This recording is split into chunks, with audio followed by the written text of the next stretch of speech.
बताइए, जिस तरीके से दिखाया जा रहा है वो लोग कह रहे हैं, सुन लीजिए, वो जो व्हाइट हाउस के बाहर जो गोदी मीडिया ने इंटरव्यू किया है उसमें वो जो व्यक्ति है वो कह रहे हैं कि नरेंद्र मोदी जो हैं वो अमेरिका का, वो यूक्रेन का और रशिया का युद्ध रुकवा देंगे। मोदी जी से मणिपुर संभल नहीं रहा है, यूक्रेन का और रशिया का युद्ध रुकवाएंगे। आप सोच लीजिए कितनी बड़ी अंधभक्ति सर छाई हुई है कि अगर मैं यहीं खड़े खड़े इस बात को साबित कर दूं कि मोदी जी का डंका नहीं इंटरनेशनल लंका लग रही है तो आप माफी मांगेंगे। देखिए मैं आपको मैं आपको एक बात बता देता हूं, देश का एक राज्य मणिपुर बुरी तरीके से जल रहा है। भाजपा के विधायक खुद देश के प्रधानमंत्री को लेटर लिख रहे हैं। ऐसे वक्त में जब देश का एक राज्य पिछले कई महीने से जल रहा है, क्या देश के प्रधानमंत्री का विदेशी दौरे पर जाना वाजिब था? मैं आपसे एक सवाल पूछना चाहता हूं, जब आपके घर में आग लग रही हो तो क्या आप अपने घर में पानी डालने के बजाय दूसरे के घर में जाकर देखेंगे? मैं पूछना चाहता हूं कि नरेंद्र मोदी अमेरिका से चुनाव लड़ेंगे क्या? और देश की गोदी मीडिया जिस तरीके से रिप्रेजेंट करने का काम कर रही है, व्हाइट हाउस के सामने जो 4-5 लोग गाना बजा के डांस कर रहे थे वो आपने देख ही रखा होगा, जो कह रहे हैं कि मोदी जी ने इंडिया को ट्रांसफॉर्म कर दिया है। अगर मोदी जी ने इंडिया को ट्रांसफॉर्म कर दिया है तो वो लोग यूएस में रहकर क्या कर रहे हैं? यही तो डंका बजना हुआ, इसी को तो बोलते हैं कि मोदी जी का डंका। एक बात आप मुझे एक बात आप मुझे बताइए, विदेश में डंका बज रहा है? बिल्कुल बज रहा है। और अगर नहीं बज रहा हुआ तो आप अभी माफी मांगेंगे यहाँ सबके सामने? आपको पता नहीं है? मैं आपसे कहता हूँ आप यहाँ पर माफी मांगेंगे? प्रधानमंत्री को बॉस कहा जाता है। बॉस कहा जाता है? नहीं, प्रधानमंत्री को बॉस कहा जाता है? कहा है ना, ऑस्ट्रेलिया के जो वहाँ के प्रधानमंत्री उन्होंने कहा है ना बॉस। नहीं, एक बात आप मुझे एक बात मुझे बताइए, जिस तरीके से दिखाया जा रहा है वो लोग कह रहे हैं, सुन लीजिए, वो जो व्हाइट हाउस के बाहर जो गोदी मीडिया ने इंटरव्यू किया है उसमें वो जो व्यक्ति है वो कह रहे हैं कि नरेंद्र मोदी जो हैं वो अमेरिका का, वो यूक्रेन का और रशिया का युद्ध रुकवा देंगे। मोदी जी से मणिपुर संभल नहीं रहा है, यूक्रेन का और रशिया का युद्ध रुकवाएंगे। आप सोच लीजिए कितनी बड़ी अंधभक्ति सर छाई हुई है। और ये जो भाई कह रहे थे अभी इसने बात को काट दिया पत्रकार महोदय ने, मैं इससे वापस पूछना चाहूंगा कि अगर मैं यहीं खड़े खड़े इस बात को साबित कर दूं कि मोदी जी का डंका नहीं इंटरनेशनल लंका लग रही है तो आप माफी मांगेंगे? साबित करिए। आप सुन लीजिए, देश की जो क्या कहते हैं तमाम चैनल हैं और फॉरेन के जो चैनल हैं उन्होंने भी उसको छापा है। फॉरेन के चैनल्स की आपको बताऊंगा तो आप कहोगे कि विदेशी मीडिया नरेंद्र मोदी को बदनाम करने का काम कर रही है, तो इंडियन मीडिया ने भी छापा है। नरेंद्र मोदी जी के अमेरिका जाने से ठीक एक दिन पहले बीबीसी की डॉक्यूमेंट्री को वहां पर दिखाया गया, वही बीबीसी की डॉक्यूमेंट्री जो इंडिया में बैन कर दी गई। सुन लीजिए मेरी बात, सुन लीजिए। हाँ, अभी और बता रहा हूँ, इसके अलावा और बता रहा हूँ। 15 ऑर्गेनाइजेशन ने नरेंद्र मोदी जी के डिनर को लेकर जो बाइडेन को खत लिखा था कि नरेंद्र मोदी जी का डिनर कैंसिल किया जाए। कहिए प्रोपेगेंडा भी और गिनाऊंगा। 70 सांसदों ने जो बाइडेन को लेटर लिखा नरेंद्र मोदी जी को लेकर कि नरेंद्र मोदी जी से वो मानवाधिकार को लेकर भी बात करें। बोल दीजिए ये भी प्रोपेगेंडा है। 70 सांसदों ने लेटर लिखा है, 17 मेंबर ऑफ पार्लियामेंट्स ने, समझ गए, एमपीज ने। कहिए ये भी प्रोपेगेंडा है। और सुनते रहिए, अभी और बता रहा हूँ, सुनते जाइए। वहां पर पोस्टर्स लगाए गए, वहां पर सुन लीजिए, मुझे पता है बेहद आपको दर्द और तकलीफ है, बिल्कुल दर्द और तकलीफ है। ये बाइट खत्म हो जाए मेडिकल स्टोर से आपको बर्नॉल पहले ही ला कर दूंगा, सुन लीजिए। लेकिन अभी शांति से सुनिए, थोड़ी देर चुके। नहीं, मेरे को जरूरत नहीं है, सबको पता है किसको जलन हो रही है। इतने सारे पत्रकार हैं, माइक देख के आप समझ रहे होंगे, लेकिन जलन एक ही पत्रकार को हो रही है। तो आप समझ लीजिए किसके आका है नरेंद्र मोदी जी, आप लोगों के तो नहीं है, ठीक है ना? निश्चित नहीं, आपके आका, मैंने सुन लीजिए मेरी बात सुनिए, आप मना मत करिए। क्या है, देश आपके पिताजी होंगे, देश के पिता नहीं है, ठीक है ना? इस देश में इतने सारे प्रधानमंत्री हुए हैं, कोई देश का पिता नहीं है, ठीक है ना? देश आपके पिताजी होंगे, आप मानने तो मैं मान लेता हूँ आपके पिताजी हैं, देश के पिताजी नहीं। आप स्वयं के पिताजी बताइए उनको तो मैं मान लूंगा एक बार को, लेकिन देश के पिताजी मत बताइए। बात रही दूसरी क्या करे कि अमेरिका में वहां पोस्टर्स लगाए गए, मोदी नॉट वेलकम, ठीक है? देखा है आपने पोस्टर? नहीं देखा है? कांग्रेस ने लगाया है। ये लीजिए, वहां भी नेहरू जी लगा के गए हैं, आधी रात को नेहरू जी ने लगाए हैं, ठीक है? आप सुनते रहिए और सुनिए।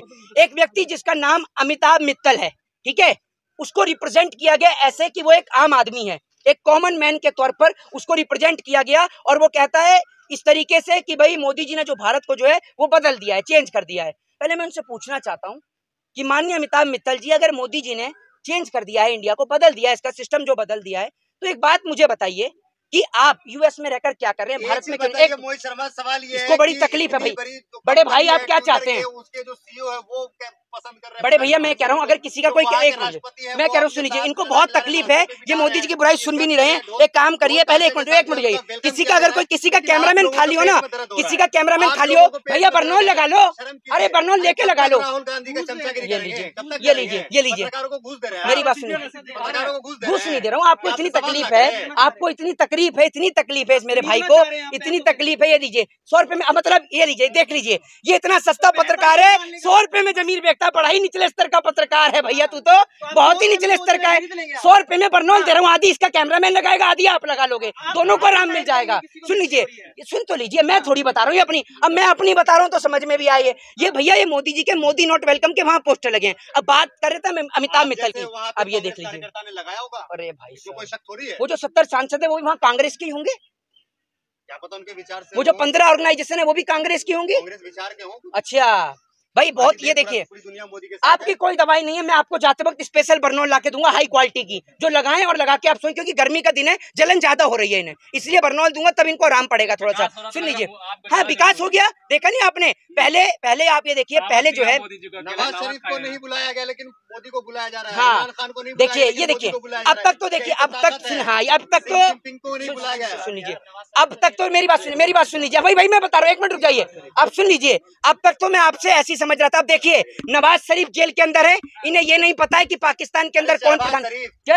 है, मुसलमानों के नाम एक जैसे होते हैं ना, अच्छा मुसलमानों के नाम एक जैसे होते हैं। अब ये सुनिए, ये गोदी मीडिया का ही पत्रकार है, तो आपको पता ही चल गया होगा, क्योंकि गोदी मीडिया पे 2 ही एजेंडे रहते हैं, या तो मुसलमान नहीं है तो पाकिस्तान, तो ये पाकिस्तान ले आया। पहले मोदी जी की बुराई इससे सहन नहीं हुई, तो अब इसने सोचा पाकिस्तान लाके बीच में खड़ा कर दूं। आप संबित पात्रा का इंटरव्यू लीजिए, बहुत अच्छा रहेगा, वो भी बेहद खुश होगा और आप भी बेहद खुश होंगे। संबित पात्रा के सामने आप 1 मिनट नहीं टिक पाएंगे। अच्छा हाँ, तो इतना ज्ञान आपके पास नहीं है, बिल्कुल सही बात है, समुंदर है, हाँ तो समुद्र है, उसमें आप भी तो समुद्र से पढ़े लिखे हैं। ये सारे एक ही क्वालिटी के हैं, एक वो वसूली चौधरी तिहाड़ रिटर्न, वो आपके गुरु होंगे, आपके गुरु हैं वसूली चौधरी तिहाड़ रिटर्न, और नैनो चिपाली आंटी भी आपकी दोस्त होंगी, बड़ा अच्छा संबंध है आप लोगों का, ये आप उनके शिष्य हैं, है ना, तो ये देख लीजिए, हाँ ये कह रहे हैं उनके शिष्य हैं, तो मैं आपको बता दूं ये, हाँ वो राष्ट्रभक्त है, ये देशद्रोही, आप देशद्रोही हैं, तो आप जो एक मिनट सुन लीजिए, मेरी बात सुन लीजिए, एक मिनट, वो चौथे स्तंभ है, आप क्या है, दलाली स्तंभ, गोदी मीडिया के स्तंभ, पेट भरने वाले,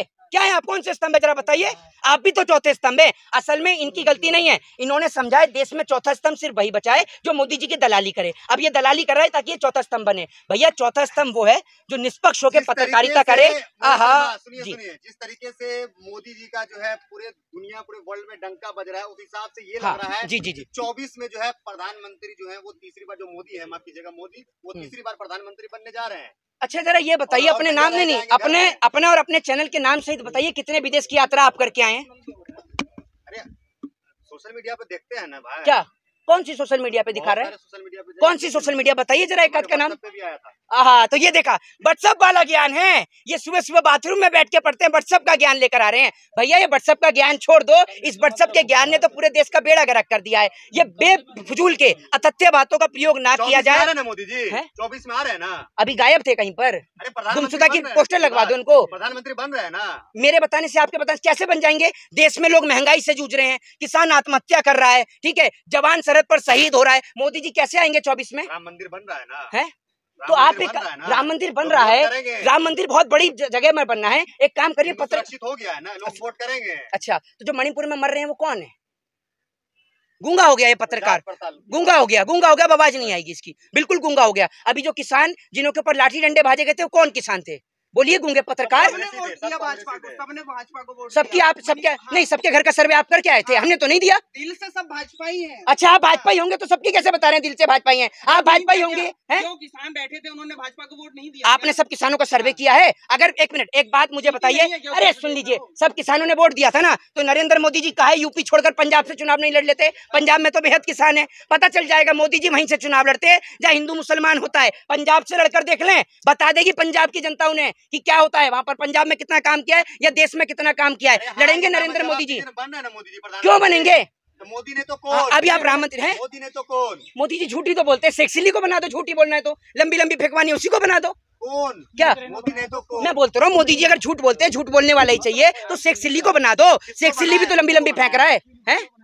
ये बताइए ना आप मुझे, भाई अखिलेश यादव पढ़े लिखे वो बन सकते हैं, अरविंद केजरीवाल पढ़े लिखे हैं, असदुद्दीन ओवैसी पढ़े लिखे हैं, मायावती पढ़ी लिखी है। क्या मुसलमान प्रधानमंत्री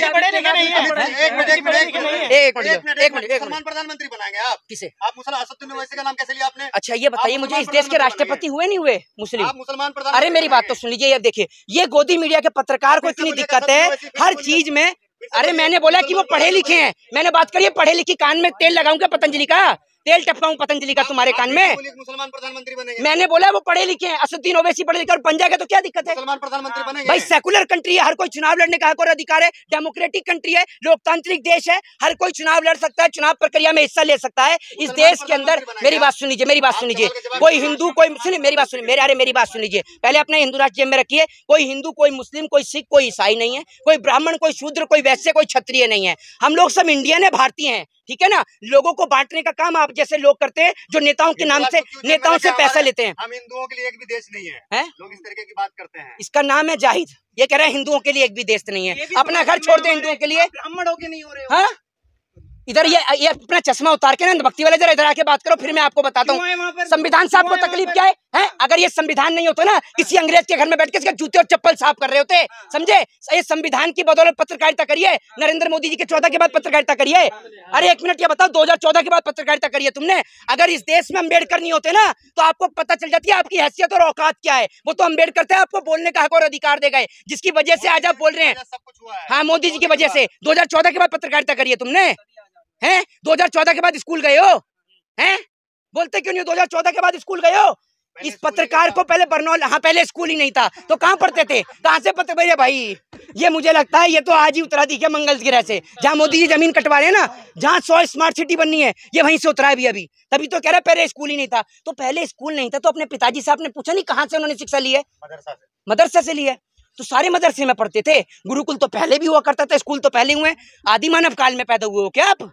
हैं? ये तो बड़ा बुजुर्ग पत्रकार है, इसकी उम्र मेरे ख्याल से 200-250 साल तो होगी। नहीं ये तो बड़ी 200-250 साल उम्र होगी इसको। देश 1947 में आजाद हुआ और इतना तो सभी को पता है 47 के बाद से देश में स्कूल कॉलेज सब हुए, यूनिवर्सिटी हुई है। 14 के बाद आजादी मिली है? तो हाँ अच्छा 14 से पहले तो ये कंगना से आपने ये नहीं पूछा कि 14 से पहले किस अंग्रेज के घर में गुलामी कर रही थी? ये तो बता देती, ये नहीं बताया। ये तो बता देती कि 2014 से पहले काम कर रही थी नहीं कर रही थी, या कहीं पे भीख मांग रही थी आप?